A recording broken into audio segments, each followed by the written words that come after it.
Chapter 14. Doreen moved closer to read more, but Mac removed the papers from her sight. He glared at her. Official police business, remember?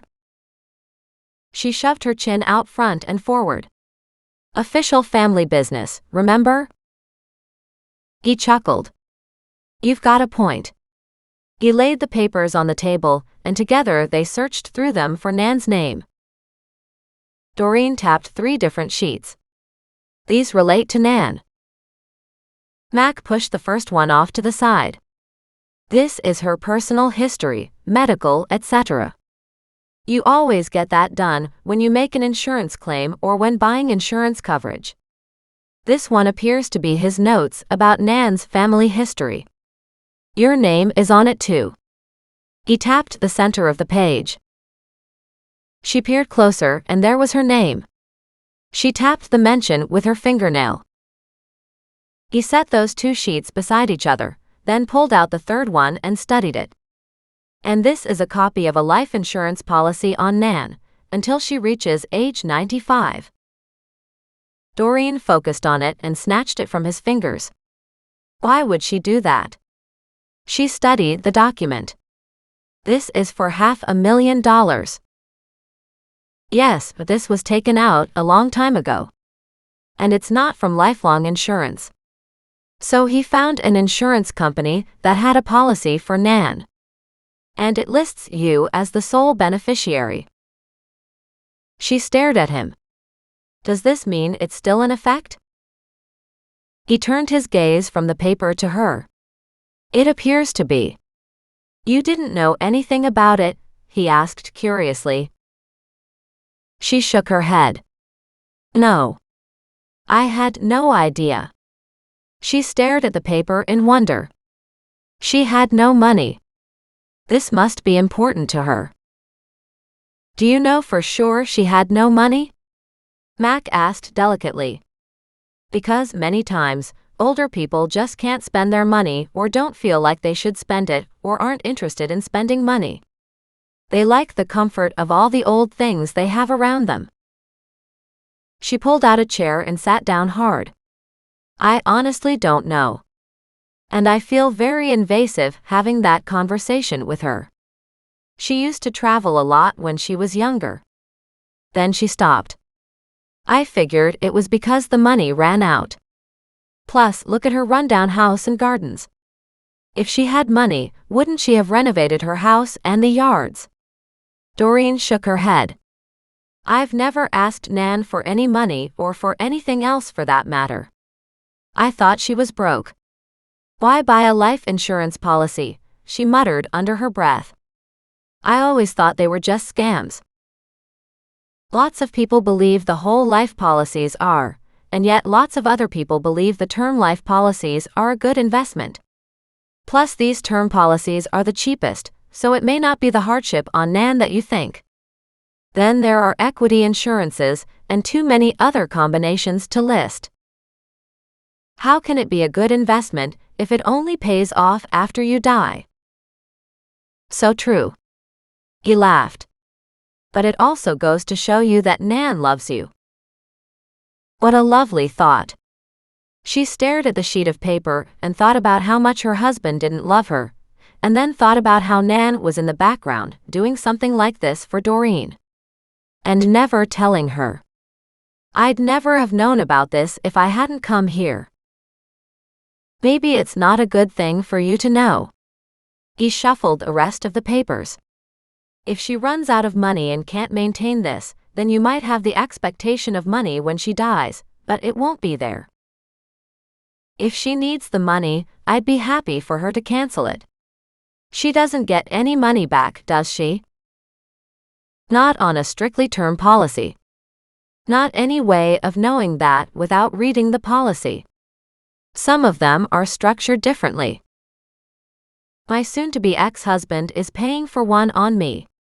I didn't know about it until he flung that information at me during a fight in our last year. It still makes me cringe, even after the first few months of our separation. Just the thought that maybe he'd knock me off somewhere. But since I wasn't the one paying the premiums, I didn't have a copy.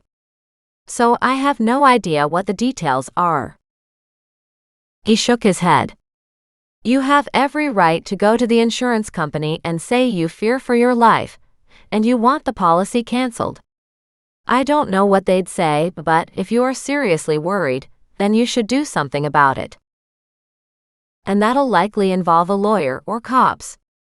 And lawyers are not people I trust. She forgot who she was talking to. He straightened and focused on her again. Lawyers get a bum rap. But they are not all bad. Her gaze went flat and she stared at him. My lawyer completely screwed me over on the separation and upcoming divorce, and is now my husband's current fiancé. According to her, I wasn't entitled to anything. And I, fool that I am, believed her. He stared at her. Oh shit. Oh shit indeed. She turned her focus to the papers atop the table. Are you taking these? What about the stuff on the floor? I need to spend a few hours going over some of these papers. It's hard to know exactly what's been going on here, but with the vandalism, I have to consider somebody was looking for something. How can you tell if they found it? He shook his head. With a mess like this? The only person who knew for sure is dead. So likely we'll never know. For her, that wasn't good enough. She needed answers, not more questions. It doesn't make any sense that he'd have copies of Nan's old insurance papers. If he was trying to sell her insurance, he would know she wouldn't need another policy. Perhaps he was hoping to get her to transfer it, or to create a new policy, or to sell her something else. That's possible. I don't know what Nan is like with business. She always kept that to herself. In fact, I can't ever remember her talking about money. Is that why you believe she doesn't have any? Yes, plus everything in the house is in disrepair, and seriously in need of updating. Lots of canned food but no fresh food or new furniture, and the bed. She closed her eyes, a shudder rippling down her spine at the reminder of the night. That bed is something else. Maybe she has many happy memories of all that furniture. The house is worth a fair bit. It's in a nice little area. The whole of the mission has skyrocketed in real estate prices. She could have sold her home at any point in time if she needed to. Instead, she gave it to you. That in itself means she obviously felt she had enough for her own needs without selling it. She stared out the window. The Okanagan area, including a lake, a valley and a river, was well known for its resort-like location and balmy weather almost every day of the year. And true to form, a blue sky and sunshine were out there today. The talk of her grandmother made her homesick to see her again. She'd stop off on her way home for a visit. Maybe she'd bring up this insurance policy. Was it that tough? Mac asked, pulling her back to the conversation. Between my husband and my lawyer, I get nothing. She said it in a brisk tone, hating to let him know just where she was at financially. But there was no point in putting on airs that she was anything but completely destitute. My lawyer explained how I had signed all my rights away. How long were you married? She looked at him. 14 years. I helped him build his business, clear off his debts, yet somehow ended up with nothing. How long have you been separated? Have you actually divorced yet? She frowned. Separated for months, almost 6 now. He told me right before the holidays. And no, we can't file the divorce papers until one continuous year of separation later, but I've already signed everything. I just didn't realize I had other options when I was signing. Obviously. I let my lawyer handle it. But of course, I didn't know my lawyer was on my husband's payroll and had screwed me over. Her laugh was bitter. And apparently screwing him at the same time. She shook her head. I didn't even think things like that could happen. She turned and strode from the room. Believe me, some lessons you just can't walk away from. But there might be something you can do about it.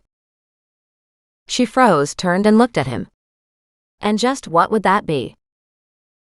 You could see another lawyer. Yours obviously did not have her client's best interests in mind. She only had her own interests in mind. And a lawyer means more money. Remember that part about being cleaned out and not having anything? Another reason to have the garage sale. Doreen shook her head. I'm buying a bed first. Everything else will have to wait. She picked up Muggs's leash. Come on, Muggs. We've had enough of a bad trip down memory lane for today. Let's stop at Nan's and see if we can find a little sunshine in her life today. And consider letting me and my brother take a look into that separation agreement before the divorce goes through, he said. My brother is a practicing lawyer, and he's a good, fair man. She looked over her shoulder at him. I don't have any money, so your offer, although generous, still requires some form of payment. I don't have anything to give. Maybe later. She nodded at the forms on the table. I'll ask Nan about James and the insurance policy. Maybe she can shed some light on this. She headed down the stairs.